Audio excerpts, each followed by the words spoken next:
Salut à tous, nouvelle vidéo aujourd'hui. Aujourd'hui on va parler de décrépissage, de réenduit des murs et de pseudo-hérisson. Vous allez comprendre pourquoi je dis pseudo-hérisson. Donc juste un petit coup d'œil ici, donc on a reçu du sable donc qui est bâché. Il y a 11 tonnes de sable.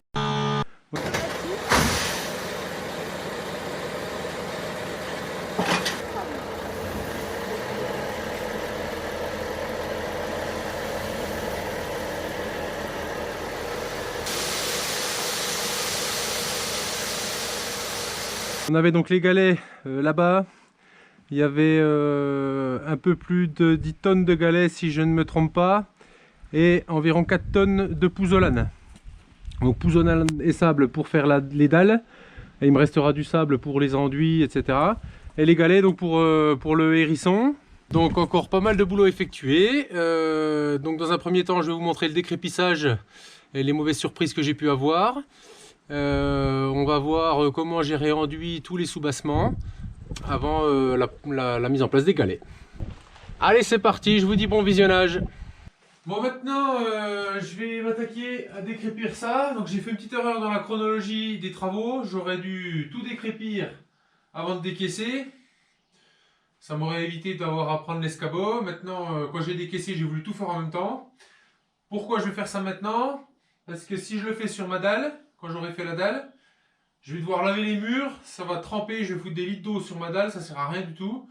Alors que si je décrépis maintenant, je lave les murs, je gratte les joints, je lave les murs, prêts à être jointés. Et ben c'est le sol naturel qui va absorber l'eau et moi là-dessus je mettrai mes galets, je ferai ma dalle. Je serai au propre après pour faire mes joints de pierre. Donc je vais tout piquer, le tour, et ensuite je crépirai mes bas de mur comme j'ai fait pour à côté, avant de pouvoir mettre enfin mes galets.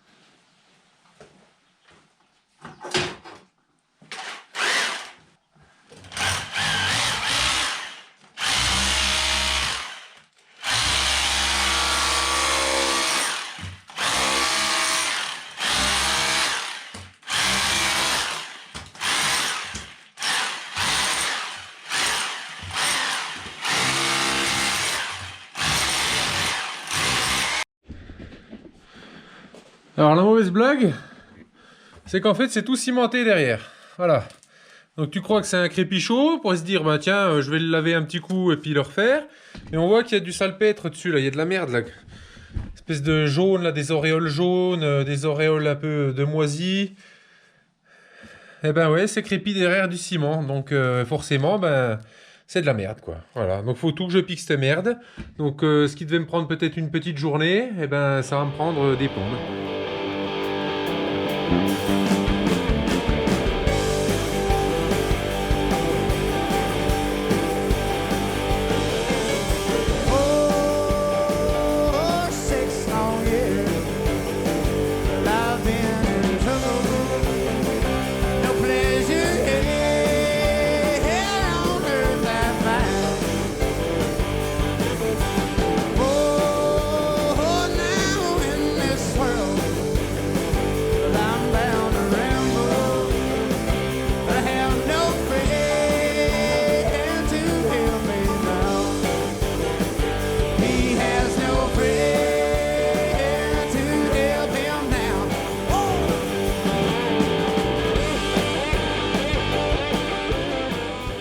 Donc voilà, tout a été décrépi, lavé.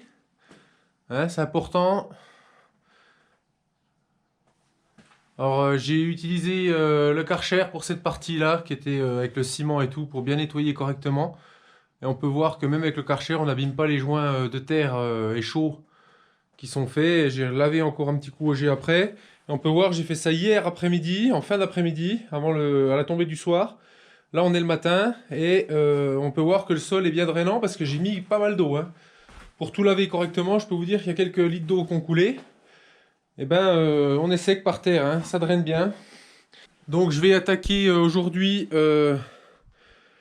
donc les bas de mur. Je vais rejeter un peu de chaux parce qu'il y a des endroits où c'est qu'il manque des pierres. Donc, recéler les pierres abîmées.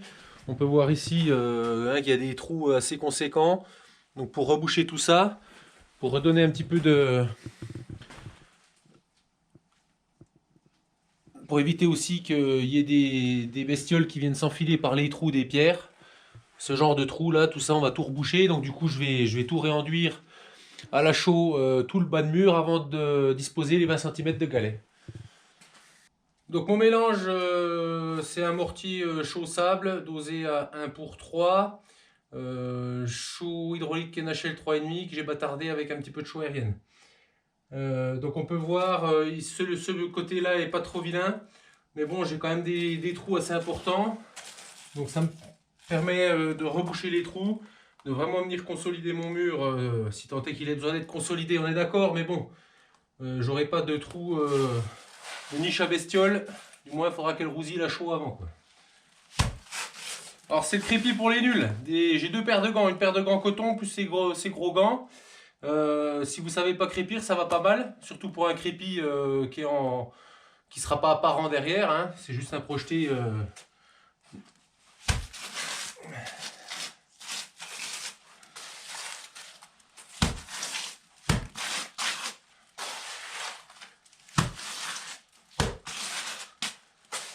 Un mortier pas trop sec, mais qui tient quand même, qui peut faire la boule quand même, mais pas trop sec non plus.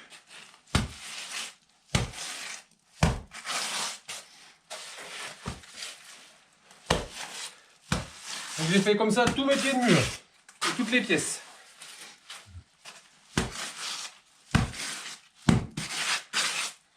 C'est ce que j'avais déjà fait dans la maison, hein.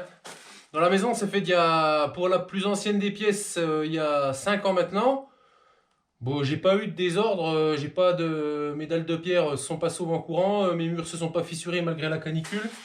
J'ai pas eu, voilà. Ouais, vous allez me dire, j'ai qu'un retour de 5 ans.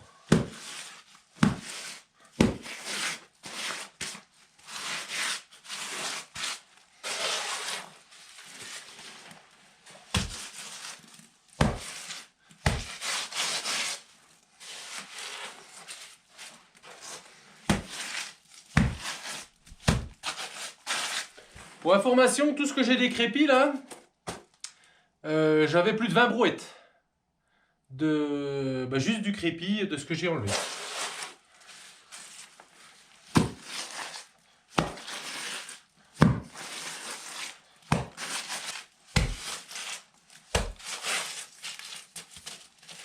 Et il y a des trous, je renfonce les doigts jusque là, hein.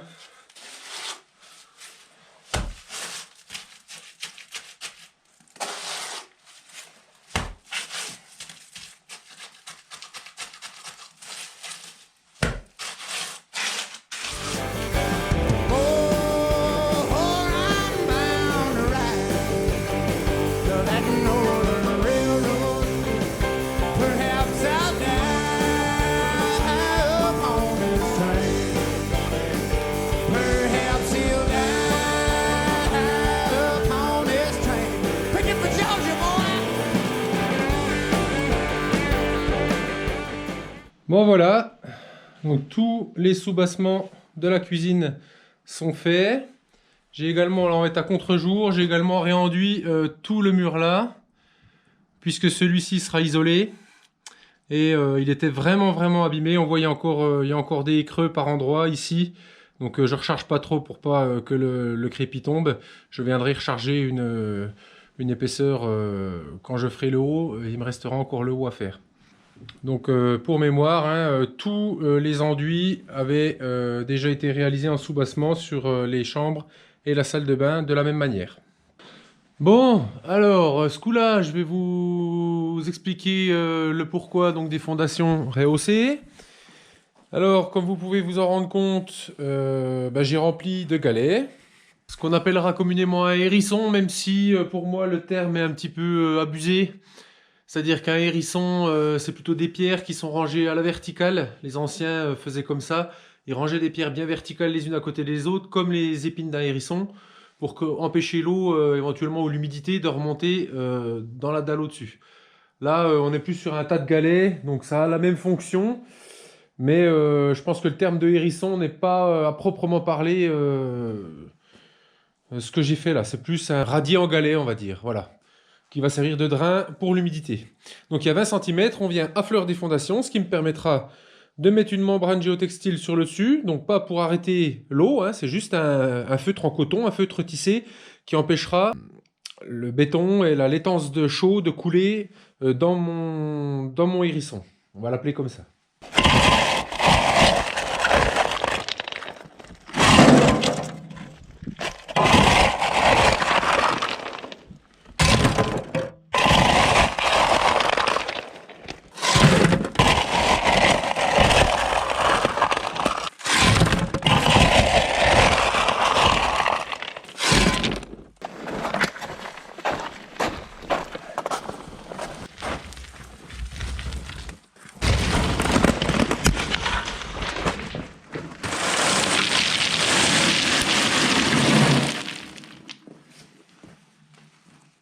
Bon voilà, c'est fini. Donc les galets, j'ai rempli ce que j'estime être à peu près la quantité nécessaire. Donc je vais prendre mon gros râteau et puis je vais tirer tout ça.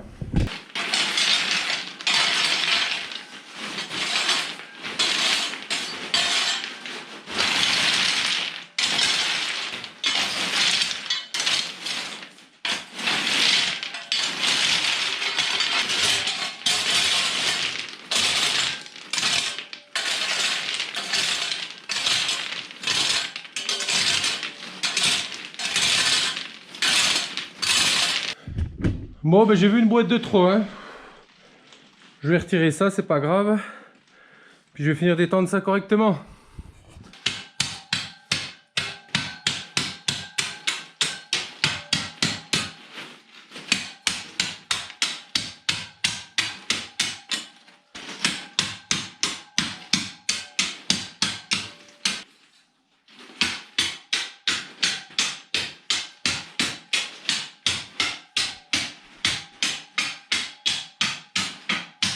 Bon, je vous fais un petit aperçu depuis en haut. Well, now it's fairly well. My own true lover, my face you'll never see no more. But now there is one promise that is given. Without me to hold, God's gonna show. He'll meet you on God's golden shore. One more. He'll meet you on God's golden shore.